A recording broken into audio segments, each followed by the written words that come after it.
నమస్తే. మొత్తానికైతే కాంగ్రెస్ తెలంగాణకు అధికారంలోకి వచ్చి 2.5 సంవత్సరాలు అవుతుంది.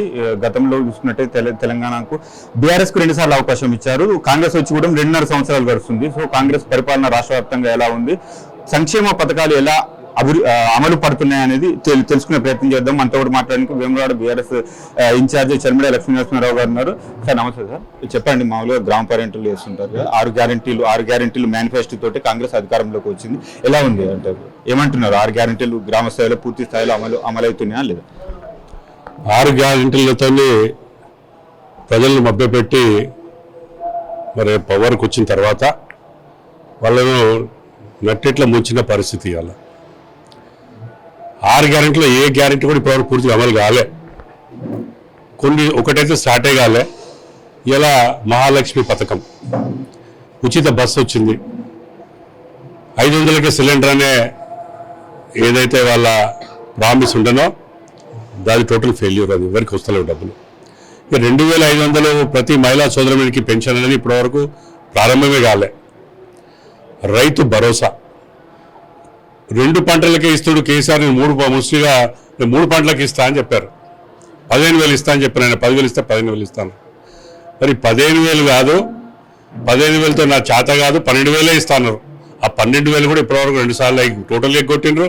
మొన్న ఎకరానికి ఒకసారి వేసిండ్రు.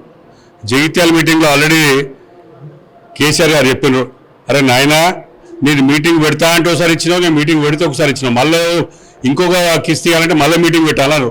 మరి వారు చెప్పింది న్యాయం. ఇప్పటివరకు 3వ ఎకరానికి ఇవ్వలేదు. రైతు భరోసా అనేది రైతుకు సహాయం, పెట్టుబడి సాయం కింద కోసమే ఆ రోజు కేసీఆర్ గారు అయితే తీసుకొచ్చారు. ఈ దున్నుడు ఆల్రెడీ చాలా అయింది. సో ఎప్పుడు వస్తుంది మరి? వారినే ప్రశ్నించాలి. ఎందుకంటే వారికే స్పష్టత లేదు. నేను ఎట్లా చెప్పాలి? వారు ఇస్తలేరు అని చెప్తా అంతే. అది ఒక బిగ్ ఫెయిల్యూర్, అంటే big cheating to the farmers అని నేను చెప్తా ఉన్నా. ఎందుకంటే అసలు వాళ్ళు పండించిందే కొట్టలేరు. ఇంకా రైతు భరోసా ఇచ్చి పెట్టండి అంటే 50 లక్షల మెట్రిక్ టన్నులు ఆల్మోస్ట్ దాటిపోయింది, రికార్డు బద్దలు కొట్టింది. ప్యాడీ, మొక్కజొన్న కావచ్చు. సో గతంలో ఎప్పుడు ఇంత దిగుబడి రాలేదా? ఎట్లా మరి ఎందుకు మాట్లాడుతున్నారు? పండించిన ప్రతి గింజ కొంటా అని చెప్తా ఉన్నారు. వారికి అసలు ఒక స్పష్టత లేదు, వాళ్ళ మాట్లాడడంలో సమన్వయం లేదు. ఎందుకంటే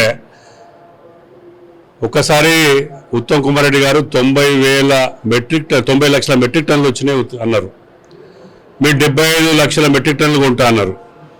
ఈరోజు ప్రెస్ మీట్ మధ్యాహ్నం గౌరవ ముఖ్యమంత్రి గారు చెప్పి 40 లక్షల మెట్రిక్ టన్నులు కొన్నామన్నారు.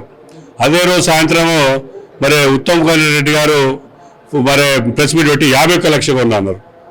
ఇవాళ ఎన్ని కొన్నారు అనేది ఏదో అంకెల గ్యారెంటీ చెప్తే నిజంగా కూడా వాళ్ళకు కూడా స్పష్టత ఉందా లేదా నాకు తెలియదు. అందుకని రైతులను మోసం చేస్తుందని నేను భావిస్తాను. ఒకటి, ఇంత ధాన్యం దిగుబడి వచ్చినప్పుడు ఇప్పుడు సాంప్రదాయ పంటలు ఇవే కాకుండా మామూలుగా వాణిజ్య పంటలు కూడా ఉన్నాయి.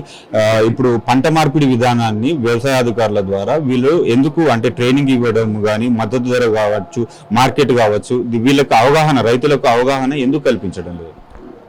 కల్పించవలసిన బాధ్యత గవర్నమెంట్ది, రాష్ట్ర ప్రభుత్వాన్ని, అగ్రికల్చర్ డిపార్ట్మెంట్ ద్వారా. అసలు ఫస్ట్ ఆఫ్ ఆల్ వాళ్ళకి స్పష్టత ఉందా అని నాకు అనుమానం. ఎందుకంటే మీరు ప్యాడీ వేయద్దన్నారు, ఓకే స్వాగతిస్తాం. మరి ఏ పంట వేయాలి, ఏ పంట వేస్తే మీరు ఉన్నది మీరు స్పష్టత ఇవ్వాలి. ఇవ్వాలా మీరు ఇస్తలేరు. అది అంటే మీకే స్పష్టత లేనిది రైతులకు ఏం చెప్తారు? కేవలం చెప్తా ఉంటారు ప్యాడీ వేయొద్దు అని చెప్తే ఏం వేయాలి, ఏం వేస్తే మేము మద్దతు ధరిస్తాం, మేము కొంటామనే ఆలోచన వరంగల్ డిక్లరేషన్లో చెప్పిన, రైతు డిక్లరేషన్లో మేము దీనికి ఇంత బోనస్ ఇస్తాం, దానికి ఇస్తామని చెప్పినారు. అసలు అట్లీస్ట్ బోనస్ వదిలేండి నాయన. ఇప్పుడు అట్లీస్ట్ మీరు ఏదేయాలని చెప్పండి, రైతుల పాపం దానికి పోయి వాళ్ళు సేఫ్గా ఉంటారని నేను భావిస్తా ఉన్నా. అది రాష్ట్ర గవర్నమెంట్ మీద బాధ్యత ఉందని నేను భావిస్తాను. చెప్పండి, వేములవాడ విషయానికి వస్తే వేములవాడలో దక్షిణ కాశీగా వెలుగొందుతుంది. ఇక్కడ అభివృద్ధి ఎలా జరుగుతుంది? సో సరైన సమయంలో అంటే ఇంకో 1 ఇయర్లో కావచ్చు, 6 నెలల్లో కావచ్చు, గుడి పునర్నిర్మాణం ఏదైతే జరుగుతుందో అది కంప్లీట్ అయ్యే అవకాశాలు ఉందా? మీకు ఏమైనా సమాచారం ఉందా? సో నగరాభివృద్ధి కూడా ఎలా ఉంది? చెప్పుకోవడం ఎక్కువ ఉంది, చేతులలో తక్కువ ఉంది. చెప్పిందే చెప్పుడు. ఏమున్నా పడావుగా పడున్న పనులు మేము చేస్తున్నాను మన గౌరవ శాసనసభలు పదే చెప్తున్నారు. పడావు పడున్న పనులు, మరి కొత్త పనులు ఏం చేస్తున్నారు అని వారు విశ్లేషించుకోవాలి. ఇలా 3వ బ్రిడ్జ్ 40% అయిపోయింది. ఇంకో 60%లో కంప్లీట్ చేస్తా అని 2.5 సంవత్సరాలు కూడా ఇంకా కంప్లీట్ కావాలి, ఇంకో 6 నెలలని అవుతుందని నేను అనుకుంటున్నా. అంటే 3 సంవత్సరాల్లో 60% వరకు ఏమన్నా మీరు విడిచిపెట్టిందంటే మీరే చెప్తున్నారు, విడిచిపెట్టిందా మీరు చేస్తున్నారు కదా, 2 బ్రిడ్జ్ మేమే కంప్లీట్ చేసినాం కదా. అదే కాదు, ఇక రోడ్ వైండింగ్లో నిర్వసితులందరికీ అన్యాయం జరిగింది. మేము 30,000 రూపాయలు గజం చొప్పున తీసుకొని వారి బిల్డింగ్లన్నిటి కూడా R&Bతో ఎస్టిమేట్ చేయించి ప్రతి ఎవరెవరైతే వాళ్ళు కోల్పోతున్న వాళ్ళందరికీ కూడా ఇంత డబ్బులు వస్తాయని చెప్పి 35 కోట్ల జీవో తీసుకొస్తే ఇవాళ బిల్డింగ్లతో సహా 20-21 కోట్ల రూపాయలు వారే చెప్పాలి ఎంత ఇచ్చినారని 10-11 వేల రూపాయల లెక్క కలెక్టర్ గారు జబర్దస్తి ఇస్తే మరి శాసనసభ్యులు వీళ్ళని ఎందుకు కాపాడలేకపోయినారు? ప్రజాసభలు ఎన్నుకోబడ్డ శాసనసభలన్నీ మీ ద్వారా వారిని ప్రశ్నిస్తాను వాస్తవం చెప్పాలంటే. ఇకపోతే గుడి, అసలు గుడి మీ డిపిఆర్ ఏంది? ఇంత పౌరాణిక విశిష్టత ఉన్న గుడి, దక్షిణ కాశీగా పేరుగాంచిన రాజరాజేశ్వర స్వామి గుడి, ఇలా మీరు ఆ పౌరాణిక ఫీలింగ్ రావాలి అంటే శిలలతో కట్టాలి, రాతితో కట్టినప్పుడే దానికి వచ్చే జన్మ అంటే ఇంకో 1000 సంవత్సరాలలో కూడా ఇది పౌరాణిక గుడి అని తెలుస్తుంది. మీరు చేసే ప్రక్రియ ఏంటంటే కేవలం ఆర్సీసీ వేసి ఏదో నేను ఫౌండేషన్ చేసిన నా కాలంలో నేను గుడి కంప్లీట్ చేసిన అనే భావనతో చేస్తున్న తప్పితే మీకు చిత్తశుద్ధితో కాదు. ఆ గుడి బాగోగులు చూసుకునే ఉద్దేశము భావి తరాలకు ఒక పౌరాణిక మరి విశ్లేషించే విధంగా మీరు కడతలేరు కాబట్టి ఆ గుడి కడుతున్నారు. ఏం చేస్తున్నారో వారికే తెలుసు తప్పితే బయట ఎవరికి కూడా పత్రికా మిత్రులు కానీ ఎవరు కూడా తెలియదు. అందుకని ఇప్పటికైనా కన్ను తెరవండి. ఎందుకంటే రాష్ట్ర వ్యాప్తంగా కాళేశ్వరం కానీ మన భద్రాచలం కానీ లేదంటే బాసర కానీ లేదంటే ఇప్పుడు మూసి మీద కట్టే ఇంకో శివాలయం కానీ అన్ని శిలలతోనే కడతా అని ముఖ్యమంత్రి గారు చెప్తున్నారు. రాజేశ్వర స్వామి గారు ఏం తప్పు చేసినారు? మీ అసమర్థతతో మరి కడతలేరా? లేదా మీకు ఆలోచన లేకుంటే ఏదోటి కానీ వచ్చిందే పర్లేదు, ఇదైతే చేస్తా, నా భయమన్న నా హయాంలో జరిగిందనే తొందరతో మీరు చేస్తున్నారని నేను భావిస్తున్నా తప్పితే మీకు దానిపైన ప్రేమ ఉండి చేస్తలేరు, ఒక దూరదృష్టితో చేస్తారని భావిస్తున్నాను. లక్షల సంఖ్యలో ఇక్కడ యాత్రికులు వస్తున్నారు. దక్షిణ కాశీగా ఇక్కడ వెలుగొందుతుంది. అనేక ప్రాంతాల నుంచి అనేక దేశవ్యాప్తంగా కూడా ఇక్కడికి వస్తుంటారు, యాత్రికులు వస్తుంటారు. సో అంటే ఇప్పుడు మీరు యాదాద్రిలో కట్టిన లక్ష్మీ నరసింహస్వామి దేవస్థానం కావచ్చు, అక్కడ అంటే కంపారిజన్ చేసుకుంటే ఇప్పుడు ఆ నిధులు సరిపోతాయా? అసలు ఇప్పుడు ఇంత భారీ ప్రాజెక్టుకు ఇప్పుడు సరైన సమయంలో వీళ్ళు కంప్లీట్ చేసే అవకాశాలు ఉన్నాయంటారు? నాకు తెలిసినటువంటి విచారం చేయలేరు. సుమారుగా 37 ఏళ్ళ కన్స్ట్రక్షన్ రంగంలో అనుభవం ఉన్న వ్యక్తిగా నేను కూడా మా గ్రామంలో శిలలతో రామాలయం కట్టిన అనుభవం ఉన్న వ్యక్తిగా, గుట్టపైన మల్కపేట రిజర్వాయర్ పైన కట్టిన వ్యక్తిగా వీరికి ప్రణాళిక లేదు, వీరు కట్టలేరు అని నేను భావిస్తాను. ఎందుకంటే అసలు వాళ్ళ డిపిఆర్ఏ తెలియదు, వాళ్ళు ఎట్లా కడుతుండ్రో వాళ్ళు ఏమన్నా బయట ఫోటోలు చూస్తున్నైతే ఆర్సీసీ ఇటోటో ఇస్తున్నారు, రేకులు తీసిండ్రు, ఇదేసి గుడి అభివృద్ధి చేస్తున్నా అంటున్నారు. అందుకని వాళ్ళకి ప్రణాళిక లేదు, చిత్తశుద్ధి లేదు, ఒక కమిట్మెంట్ లేదు. కాబట్టి ఈ 2.5 సంవత్సరాలు కూడా పూర్తి కాదు. కాకపోతే ఏదో తూతు మంత్రాలుగా చేస్తారు, మేము చేసిన అంటారు, వాళ్ళే సాటిస్ఫై చేస్తారు. కానీ రాబోయే తరాలకు ఒక మంచి పౌరాణిక గుడి వాతావరణం నుండి దూరం చేస్తున్నారు అనే బాధ మాదలు వ్యక్తపరుస్తుంది. గుడికి సంబంధించిన డిపిఆర్ను పబ్లిక్ డొమైన్లో పెట్టొచ్చా?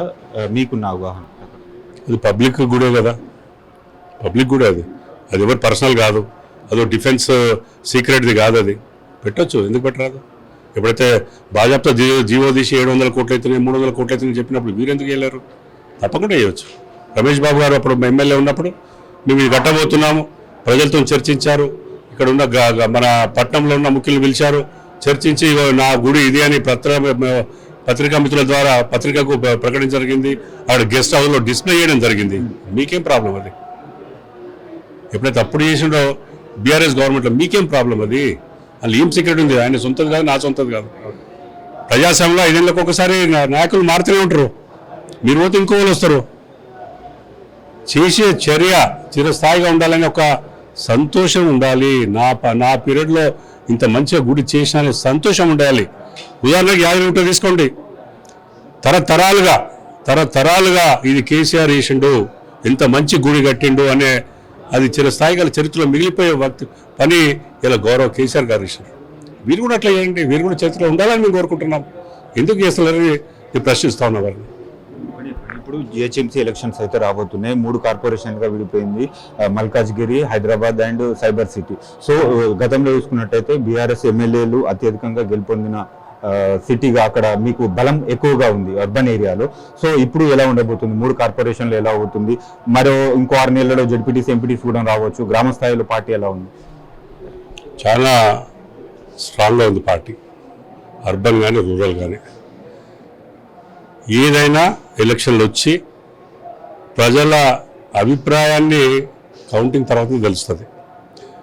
మేము స్వతహాగా బీఆర్ఎస్ పార్టీ చాలా బలంగా ఉన్నాము అని మేము భావిస్తూ ఉన్నాము.